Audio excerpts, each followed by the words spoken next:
Welcome to Property Question Time. I'm Stephen Galpin, and this is a show where you can have your property-related questions answered by our team of experts. And joining me today is Kirsty Darkins, commercial property investor and mentor. Welcome to you, Kirsty. Thank you. And Bobbie Jethwa, CEO and director of UK Property Agents. Welcome to you. I think this is both your second question time now, so we'll try and make the questions a little bit harder. Okay. Kirsty. Now that the government's safety net for commercial tenants is over, do the panel expect a significant rise in property repossessions in the commercial world? No, depending on the industry of the tenant. So, for example, fashion retailers are struggling with physical stores because fashion has gone online. So particularly the younger demographic of the population buy all their clothes online. They have no intention of going to a physical store. And through time limitations, a lot of the older generations are starting to buy online as well. So it very much depends on your tenants. But by and large, I'm not expecting to see a huge glut of repossessions because I'm not expecting a large amount of tenant failure. And that's partly because we've just been through the hardest time a lot of the businesses have ever been through with the pandemic and all the lockdowns and everything that caused. And it's made a lot of businesses a lot more resilient. Kirsty, let me ask you, you referred to the pandemic period where people were stuck at home, and I can quite see that the likes of Amazon and the rest of them had an absolute bonanza during that because we had no other choice, really.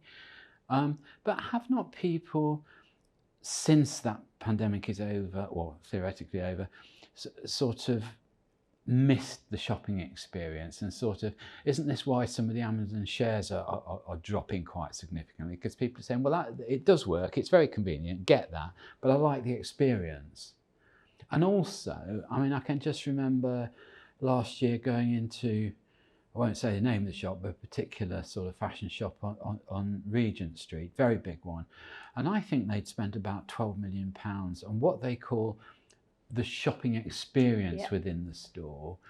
Is that as valuable as it used to be? It is, and it's actually necessary today. So the tenants, the brands who fail are the ones who fail to innovate and evolve with what customers want. So with where the demand is, and the demand is, the expectation levels have risen from us as consumers, and we want service and we want experience. Otherwise, what's the point of making the effort to go to a physical shop?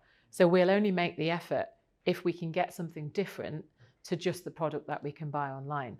Okay. So it's important to invest in the businesses who are investing in themselves. But then you also referred to the sort of younger generation. Do they not appreciate that point as well, or are they just so theoretically busy with their time that... Yeah, the younger generation want convenience over anything else most of the time.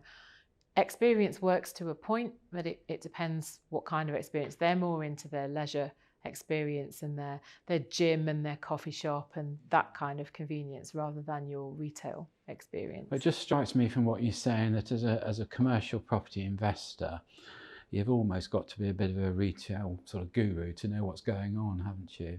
Yeah, you've got to understand business, you've got to understand the industries that work in your investment patch. Ultimately, you've got to understand what works, where is the demand coming from, and you work with the local agents to understand that and the local business community. So yeah, you do need to get involved. Yeah. I was talking to one of our contributors who deals with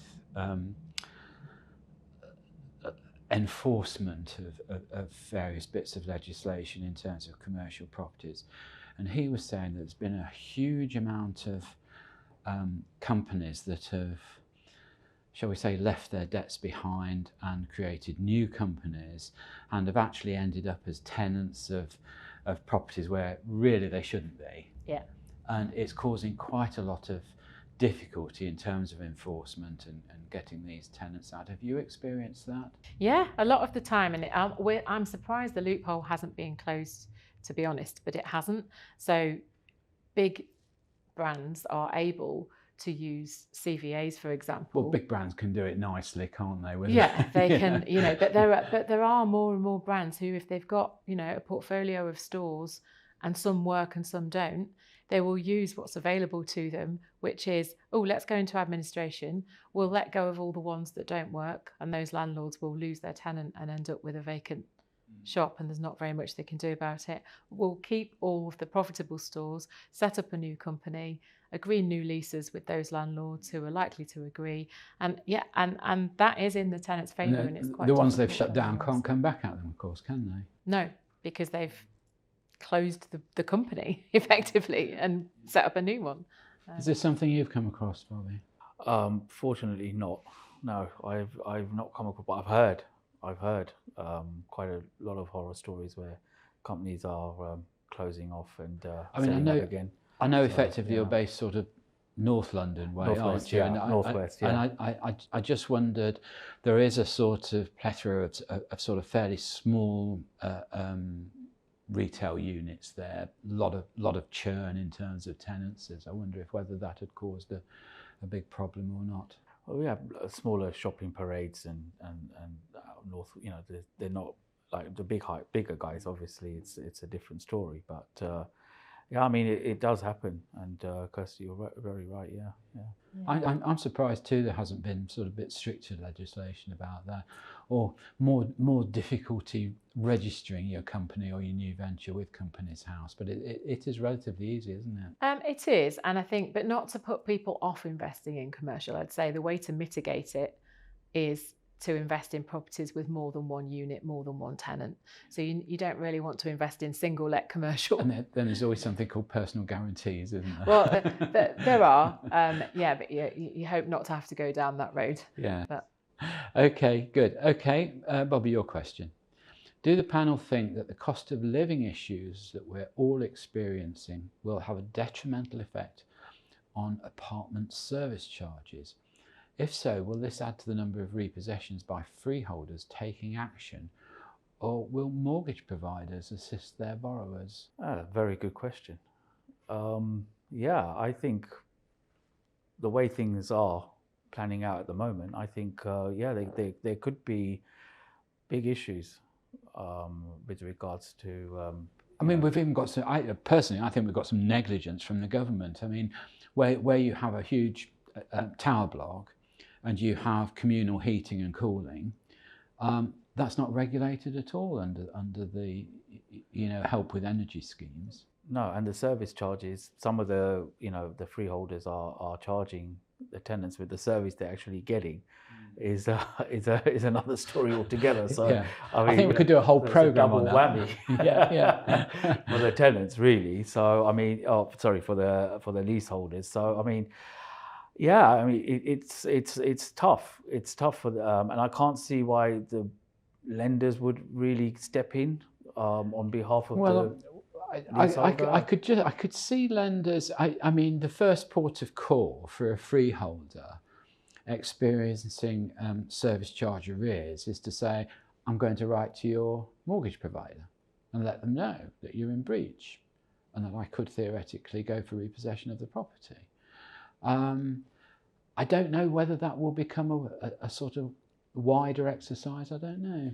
I mean, maybe some of the lenders, depending on what product they've got and what sort of lending facility they have in place. But I think a lot of the lenders would, if they get a letter like that, then they would maybe help the freeholder, and then recoup the money again at a later stage. So there's no money for free, really. No. I mean, it's got to get paid. It's going to pile up somewhere. It's got to pile up somewhere. It's not going to just vanish. So there needs to be that balance there. So I do get the feeling that whilst there are many good freeholders, there are also some less good ones. Let's just put it that way. And I do think in some cases freeholders got hit a little bit with the fire regulations after Grenfell and that sort of thing, and are desperately looking at ways of trying to recoup it and being a bit tougher on service charges and recharging every last cent they can. I don't know whether you think commercial freeholders are the same and landlords? The difference is with commercial that when tenants take a lease, they expect to pay a service charge in a multi-let building, and there's usually a budget already in place, and it works. It's a cost that they expect to pay. I don't think really commercial landlords are suffering as much with as great an increase in the services costs, are very clearly defined. They are they? very clearly defined, and I think what's going to happen in residential is that a lot more leaseholders are going to form management companies and take control of their own service charges. And I think that seems to be happening more and more, so that freeholders can't just grant contracts to their favourite contractors and their friends, and the leaseholders get to control some of those costs, and that seems to be happening a bit. Yeah, I think that's quite a big thing at the moment. I think one of the problems is like the building I live in. I mean, there's probably 600 units. Probably 60% of those people live abroad, and actually getting any collective action with anybody is just impossible. Which in some ways allows the freeholder quite a lot of freedom to do pretty well what they want. To do what they want. Yeah, exactly. I think so. Okay, well, that's all we've got time for in this half of the show. So join me again after the break, and we'll ask Bobbie and Kirsty some more of your questions. Welcome back to part 2 of Property Question Time. I'm Stephen Galpin, and I'm joined by Kirsty Darkins and Bobbie Jethwa. So, welcome back. And Kirsty, what do the panel think about the conversion of commercial properties on the high street to residential homes? Won't this idea just backfire when the economy picks up and retail fully recovers? Good question.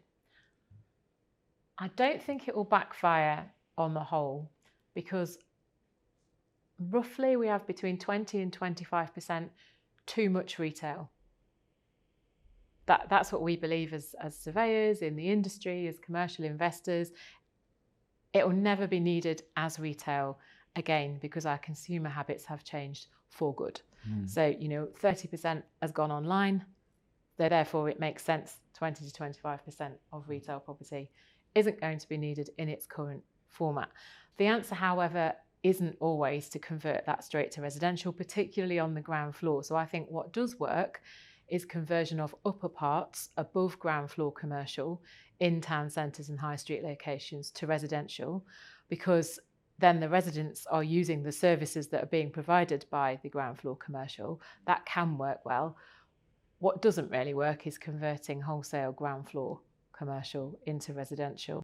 What do you think the demographic is of people who want to live above shops? Is it young people, first-time buyers, renters? Or what do you think? Yeah, it's mostly young people, young couples, young single people who will be working somewhere nearby in offices, or maybe if you've got a big hospital nearby, or so the properties that we develop that are mixed use. That's generally the demographic of the tenant, or the younger demographic. So you'd be quite keen to see this happen then, wouldn't you?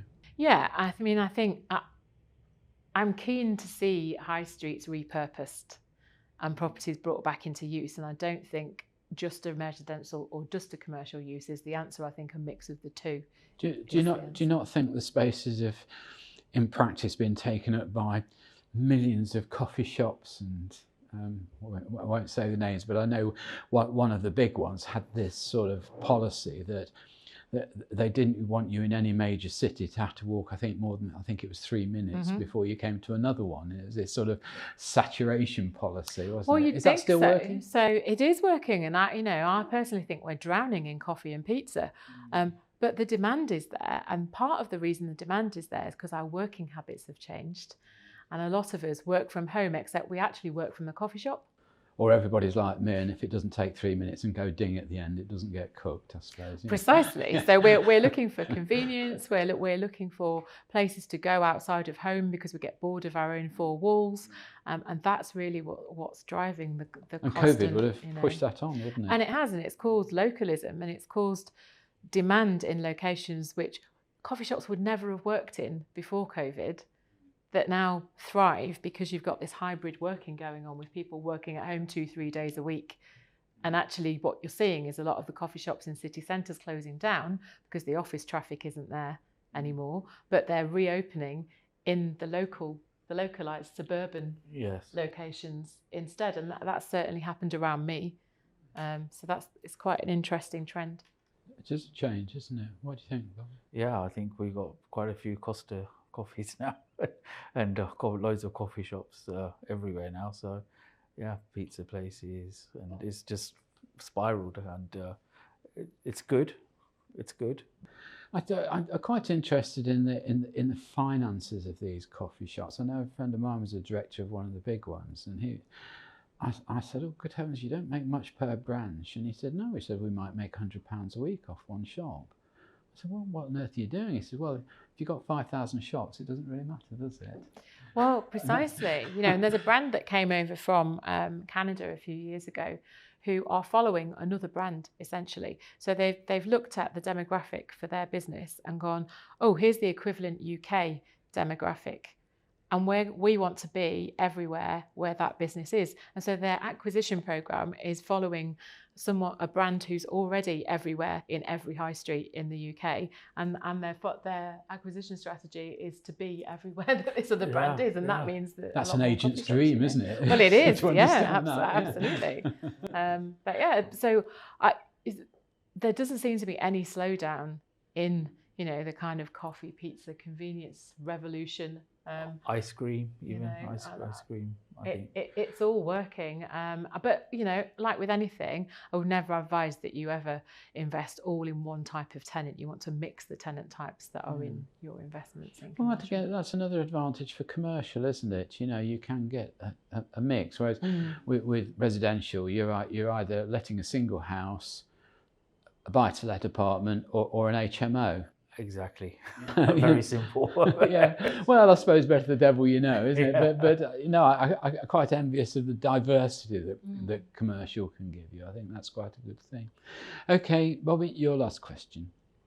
Rental rates seem to be spiralling, presumably because of interest rate hikes for landlords. Do the experts think this trend will continue? And if so, for how long? That's the $1 million question, isn't it, really? It is. Is it going to continue? That's what you're here for. So that's what I'm here for. And I can't see it continue. I mean, at this moment in time, it's quite high. It's actually very high. The private sector has gone, completely balmy, and people are paying a lot more than what they were paying 4 years ago. And the rent hikes have gone from, before they were 10 years, gaps between the rent heights.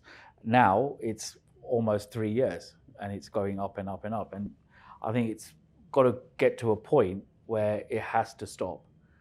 You can't carry on. It's not sustainable for the market. I was looking in the press the other day, and they're saying that the average residential rent across London, and that includes sort of social housing renting, I think 2,500 or close to it. Average, yeah. And I mean, what's that? I mean, that's a £27,000 a year post-tax amount of money, isn't it? Yeah. Well, and the average salary is about £28,000 a year gross. So you've got £1,000 a year left. What else would you do for everything else? You're going to struggle, aren't you? You absolutely.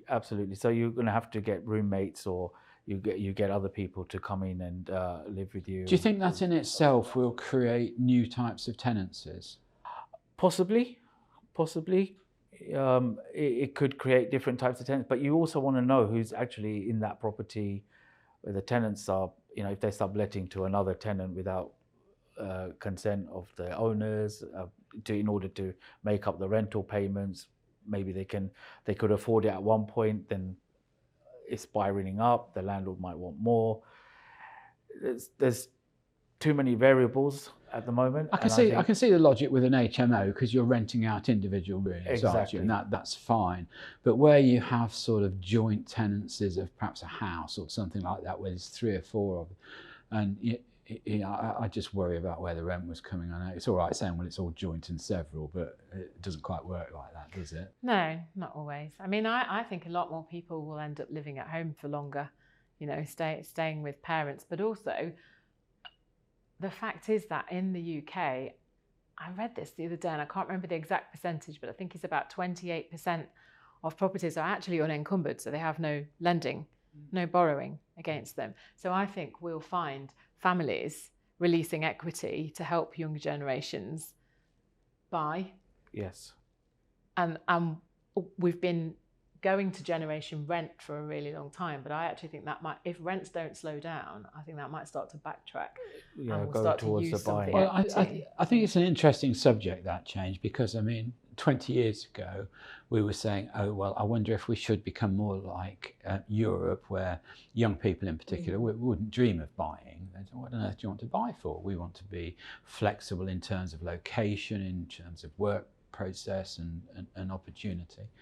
And we sort of started to head that way, but that was as an ideal rather than as a necessity. Now it's a necessity. You've got to think twice about buying.